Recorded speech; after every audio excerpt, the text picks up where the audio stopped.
Hello बच्चों, the question says find the sum to n terms of the following series 1 plus 2 by 3 plus 3 upon 2 3 square plus 4 upon 3 cube plus and so on. So we have to find sum to n terms of this series. So for this question we are using key concept, that is nth term of an AP is given by an is equals to a plus n minus 1d, where d is common difference, a is first term and n is the number of terms. Now, rth term of an GP is given by a into r raised to the power n minus 1 n यहाँ से हो जाएगा आपका, ये भी आपका nth term of GP हो जाएगा. So, ये हो गया आपके पास GP में, where r is the common ratio. अब देखिए हमारे पास जो एपी के टर्म्स है वो है आपके पास 1,2,3,4 एंड सो ऑन. तो यहाँ से मैं nth टर्म फाइंड आउट कर लूँ. सो nth term of this AP will be first term which is 1 n minus 1 D which is 1. यहाँ पर कॉमन डिफरेंस 1 है, तो यहाँ से A N is equals to आपका 1 आ जाएगा. फिर ए एन आपका n आ गया. अब नेक्स्ट हम फाइंड आउट करें कि जीपी की आपके पास कौन सी टर्म्स है.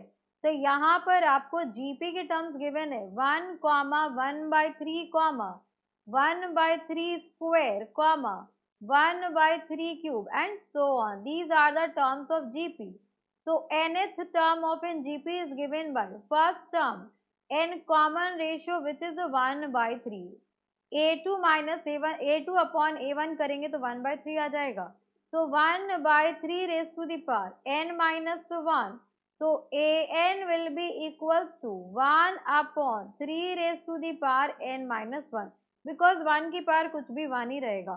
तो यहाँ से हम लिख सकते हैं general term of the given series. जो मेरी गिवन सीरीज है उसका जनरल टर्म हो जाएगा, एपी का जनरल टर्म n आ गया एंड जीपी का जनरल टर्म आ गया आपके पास 3n माइनस 1.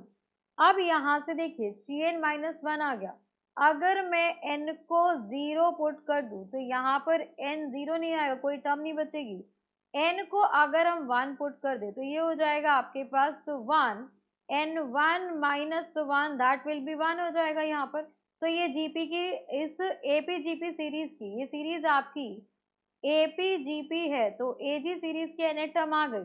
अब यहाँ से हम रिप्रेजेंट करेंगे Sn is equal to 1 plus 2/3 plus 3/3 square plus 4/3 cube and so on up to nth term which is n upon 3n minus 1.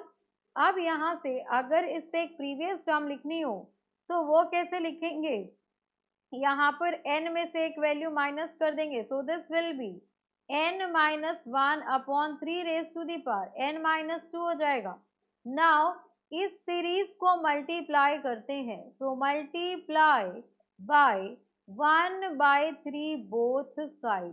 तो जैसे ही मैंने दोनों साइड 1/3 से मल्टीप्लाई किया तो 1/3 Sn is equals to 1/3 plus 2/3 square हो जाएगा, बिकॉज इसको मल्टीप्लाई करेंगे तो ये हो गया आपके पास 2/3 square plus 3/3 cube and so on. यहाँ पर ये मल्टीप्लाई होके आ जाएगा n minus 1 3 raise to the power n minus 1 plus n upon 3 raise to the power n. तो अब यहाँ पर ये इक्वेशन 1 हो जाएगी, इक्वेशन 2 हो जाएगी.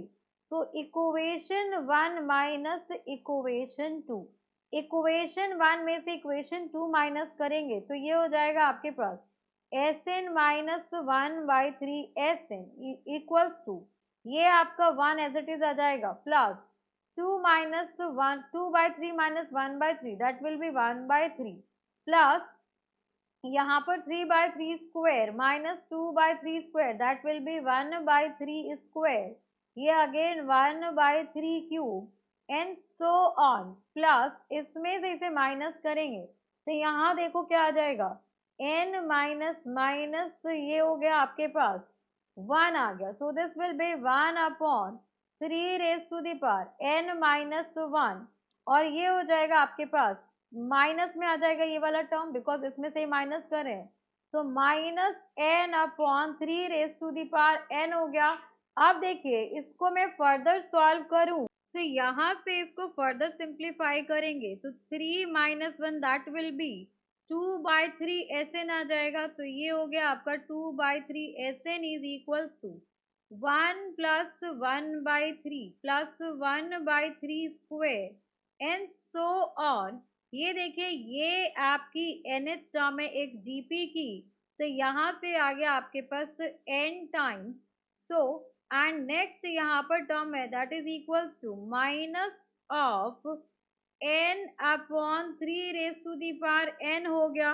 देन नेक्स्ट, तो ये सीरीज मेरी जीपी में चली गई, यहाँ पर आपका जीपी आ गया, तो जीपी में n टर्म्स का सम क्या होता है, so S n is equals to, यहाँ पर लिख लेते हैं for GP that is first term r raise to the power n - 1 upon r - 1। तो इस केस में आपका, इस केस को सॉल्व कर रहे हैं, first term is 1 and r is equals to 1/3, तो इसको s डैश n ले लेते हैं, s dash n will be equals to 1, r is 1/3 raise to the power n - 1 upon 1/3 - 1, so this will be equals to, ये हो जाएगा आपके पास 3/2 एंड माइनस साइन आएगा यहाँ पर नेगेटिव में, and this will B 1/3n - 1। अगर मैं इसको फर्दर सिंप्लीफाई कर दूं, so this can be written as, ये हो जाएगा आपके पास 3/2, और ये हो जाएगा आपके पास 1 - 1/3 raise to the power n। अब इसकी वैल्यू आ गई, तो यहाँ से हम कह सकते हैं कि 2/3 times of SN will be equals to, ये वैल्यू सब्स्टिट्यूट कर देंगे, 3/2 1 - 1/3 raise to the power n minus n/3 raise to the power n। अब ये इधर आ जाएगा मल्टीप्लाई, तो ये वाली वैल्यू इधर ले आते हैं, we will get SN is equals to 3/2 है, और उससे मल्टीप्लाई होगा इधर आके इनटू, ये हो जाएगा आपके पास 2/3, यहाँ पर भी आ जाएगा आपके पास 3/2, एंड ये सम मुझे गिवन है 1 - 1/3 raise to the power n minus, ये हो जाएगा आपके पास 3/2, and this is n/3 raise to the power n। तो यहाँ पर अगर मैं इसे फर्दर सिंप्लीफाई करूं, तो ये हो जाएगा आपके पास 3 3 9/4, and this will be 3 raise to the power n - 1/3n, और ये हो जाएगा आपके पास -3n/2 into 3 raised to the power n। So for this question, this is our required answer. Hope you understood it very well. Thank you so much. Best of luck.